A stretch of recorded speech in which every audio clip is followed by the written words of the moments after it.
Bismillahirrahmanirrahim. Yang ke-12, termasuk kesalahan yang banyak terjadi adalah sholat tarawih dengan cepat sampai pada tingkatan tidak tumakninah. Kalau sudah tidak tumakninah, nggak mungkin khusyuk.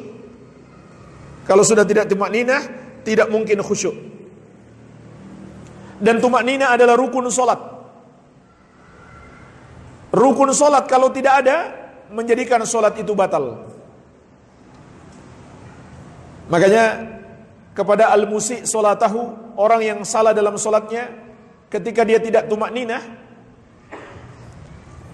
Nabi SAW mengatakan kepadanya, "Sholli fa innaka lam tusalli." Sholat lagi karena kamu belum sholat. Kemudian dalam hadis yang diriwayatkan Imam Ahmad, Rasulullah SAW juga bersabda, "Ya ma'syaral muslimin, la salata liman la yuqimu sulbahu fir ruku'i was sujudi." Wahai kaum muslimin, tidak ada salat bagi orang yang tidak meluruskan punggungnya ketika ruku' dan sujud. Jadi punggungnya belum sempurna ruku', dia sudah bangkit lagi. Belum sempurna sujudnya, dia sudah bangkit. Dan dia tidak akan bisa mentadabburi bacaan-bacaan sholatnya. Kalau terlalu cepat, nggak akan bisa dia mentadabburi. Bahkan jemaah sekalian, membaca Al-Fatihah dianjurkan dipotong setiap ayat. Maksudnya berhenti setiap ayat dan diam sebentar. Karena Al-Fatihah itu dialog langsung dengan Allah. Ketika hamba mengucapkan Alhamdulillahi Rabbil Alamin, maka Allah berfirman, "Hamidani abdi," hambaku memujiku. Ketika hamba mengucapkan Ar-Rahmanir Rahim, maka Allah berfirman, "Asna alayya abdi," hambaku menyanjungku, dan seterusnya. Langsung Allah jawab setiap ayat. Maka disunahkan baca Al-Fatihah itu dipenggal-penggal atau berhenti kita setiap ayat. Berhenti sejenak lalu dilanjutkan kembali.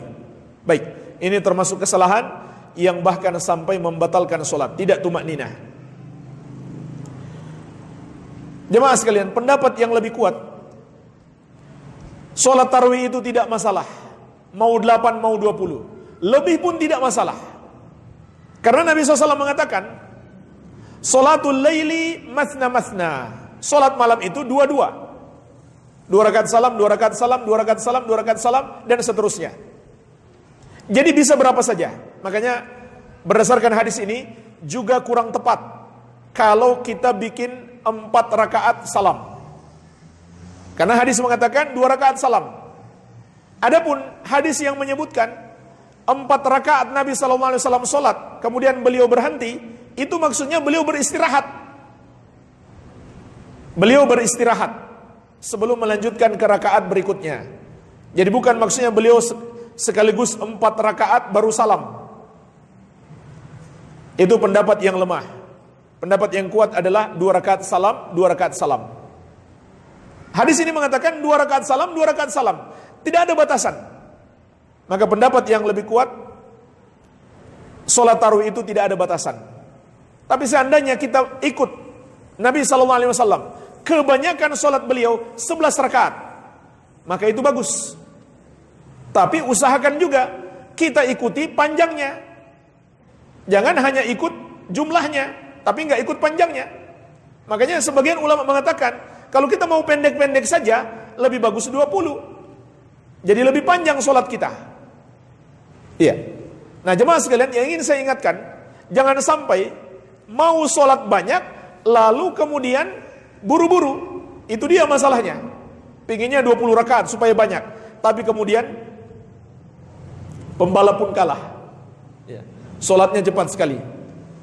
Itu yang jadi masalah. Lebih baik 11, tapi pelan, daripada kita pingin banyak, lalu kemudian tidak tumakninah, tidak khusyuk, tidak mentadabburi bacaan-bacaan yang kita baca dalam sholat.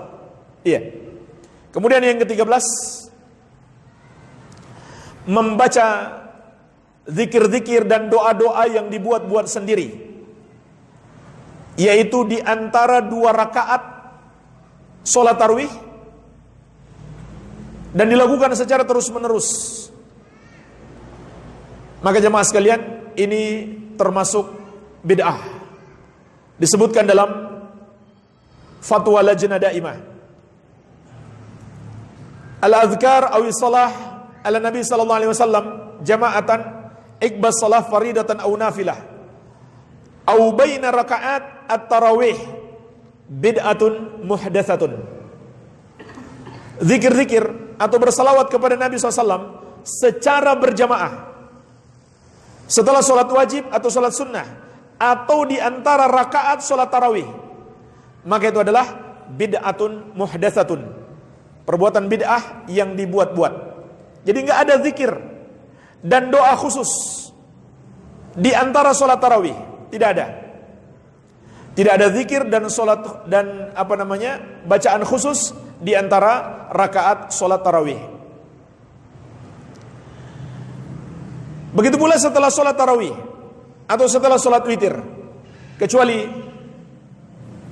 Subhanal Malikil Quddus, Subhanal Malikil Quddus, Subhanal Malikil Quddus. Yang ketiga agak dipanjangkan.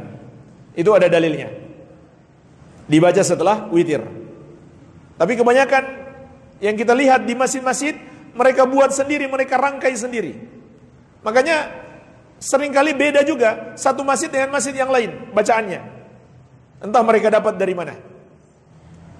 Kemudian yang ke-14, berzikir dan berdoa dengan suara keras. Ini termasuk menyelisih syariat dan tidak beradab yang baik dalam berdoa.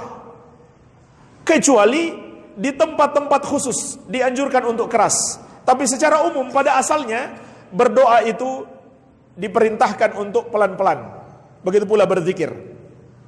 Dalam surat Al-A'raf ayat ke-55 Allah mengatakan, "Ud'u rabbakum tadarru'an wa khufyah, innahu la yuhibbul mu'tadin."